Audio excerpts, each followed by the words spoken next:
त्यानंतर आपण जी रॅली करणार आहोत ही रॅली अर्ज भरण्याची नाही तर ती विजय मिरवणुकीची रॅली राहणार आहे। कोणीही या ठिकाणाहून जाणार नाही अशा प्रकारची सूचना करतो। यानंतर विनंती करतो प्राध्यापक नवरोबा खेडेकर, हिमालय को अपने रास्ते से हटाएगा जरूर, कदम अपने मंजिल के तरफ बढ़ाएगा जरूर, एक खाक का पुतला बड़ा जिद्दी है, आंधियों में भी चिराग चलाएगा जरूर। सन्माननीय नवरोबा खेडेकर। आजच्या या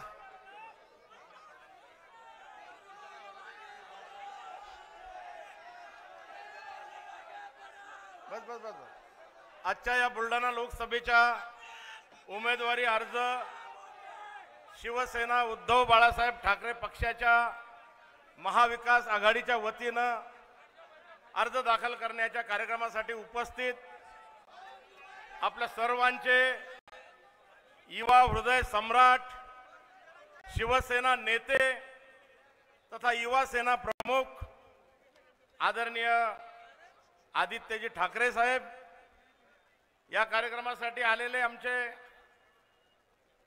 राष्ट्रवादी शरदचंद्रजी पवार पक्षाचे तसेच शरदचंद्रजी पवार यांचे नातू युवकांचं हृदयस्थान आदरणीय आमदार रोहितदादा पवार, ज्यांनी संपूर्ण विधान परिषद तर गाजवलीच, पण विधान परिषदचा विरोधी पक्ष नेता कसा असतो हे उभ्या महाराष्ट्राला दाखवलं। आणि विशेष करून आमच्या जिल्ह्यावर सातत्यानं सुखादुखामध्ये नेहमी प्रेम केलं असे विरोधी पक्षनेते अंबादासजी दानवे साहेब या ठिकाणी उपस्थित, ज्यांच्या भाषणाला आपण अतिशय भरभरून दाद दिली अशा आमच्या फायर ब्रँड नेत्या सुषमाताई अंधारे या ठिकाणी उपस्थित, बाळापूरचे आमदार नितीन बापू देशमुख, आमच्या जिल्हा काँग्रेस कमिटीचे अध्यक्ष सन्माननीय राहुलजी बोंद्रे, अखिल भारतीय काँग्रेस कमिटीचे सचिव श्री हर्षवर्धन दादा सपकाळ, राष्ट्रवादी काँग्रेस पक्षाचे कार्याध्यक्ष प्रसन्नजीत पाटील, नरेशजी शेळके, शिवसेना उद्धव बाळासाहेब ठाकरे पक्षाचे जिल्हा प्रमुख सन्माननीय जालिंदरजी बुधवात, वसंतरावजी भोजने, आमचे सहसंपर्क प्रमुख दत्ताभाऊ पाटील, छगनराव मेहत्रे, आमच्या मित्र पक्षाचे सर्व मान्यवर, आमच्या शेकापचे दत्ताभाऊ भुतेकर,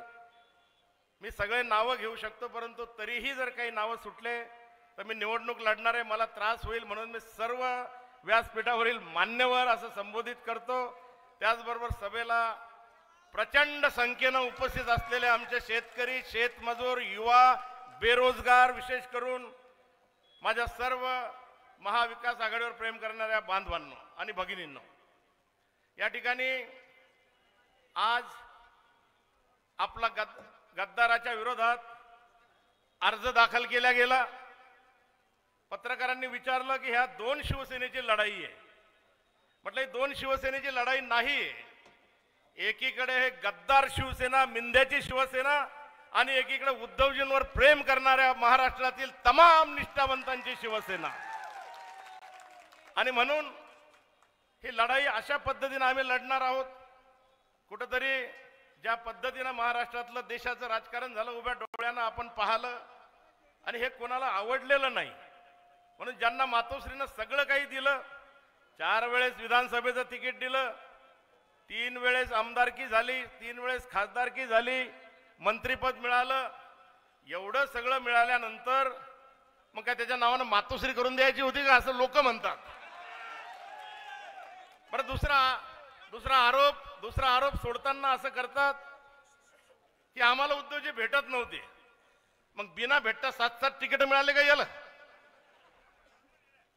आणि जर मिळाले असतील तर तुमचा किती सन्मान केला मातोश्रीनं, परंतु कुठेतरी बेमानी ही विचारात असते, कुठेतरी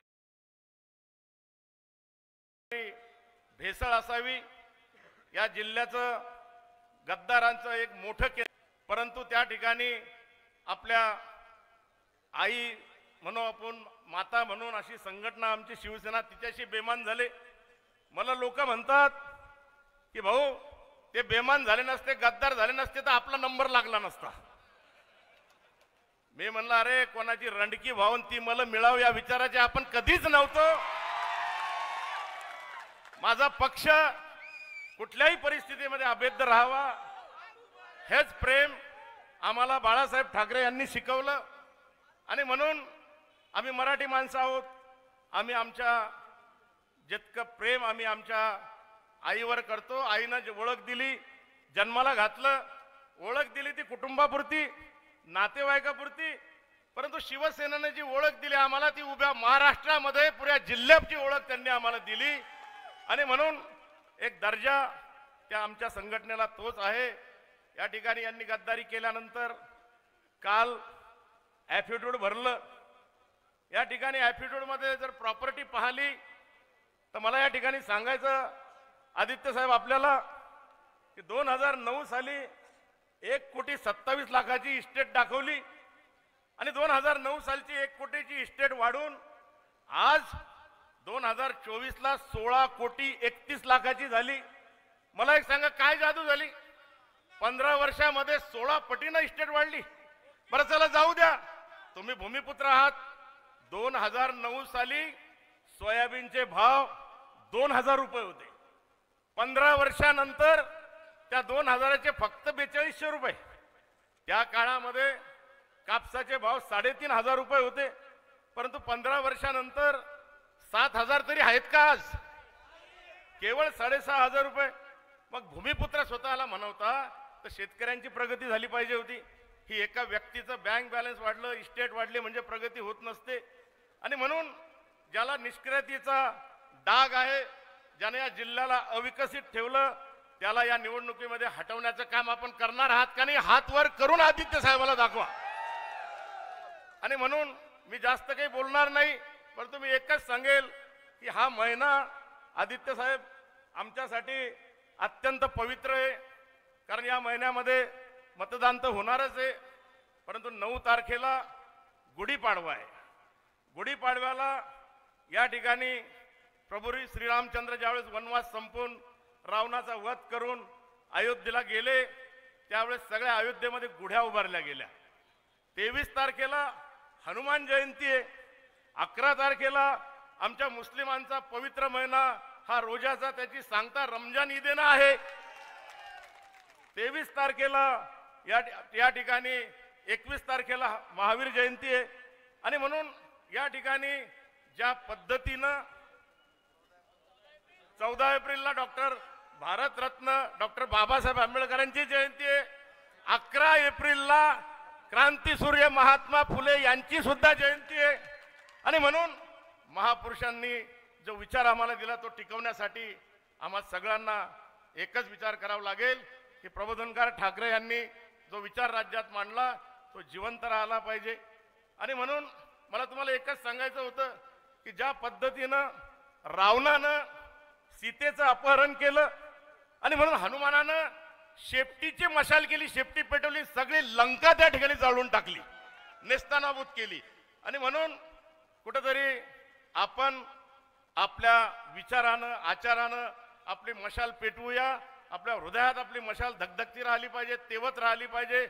आणि येणाऱ्या 26 तारखेला निश्चितपणे मशालला विजयी करावं असंही आवाहन करतो.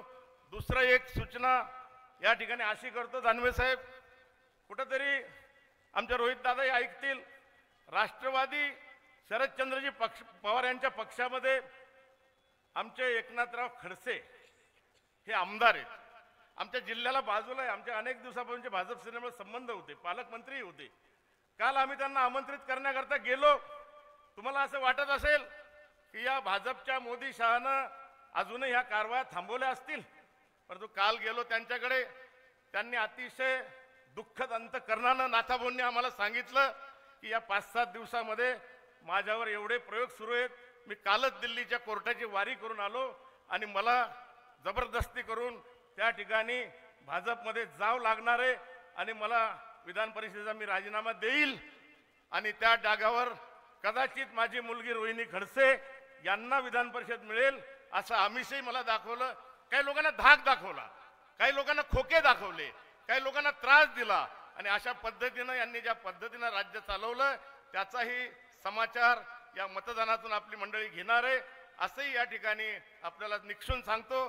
पुनश्च एक वार या नकली भूमिपुत्राला पुन्हा एकदा 26 तारखेनंतर 4 जूनला निकाल लागणार आहे.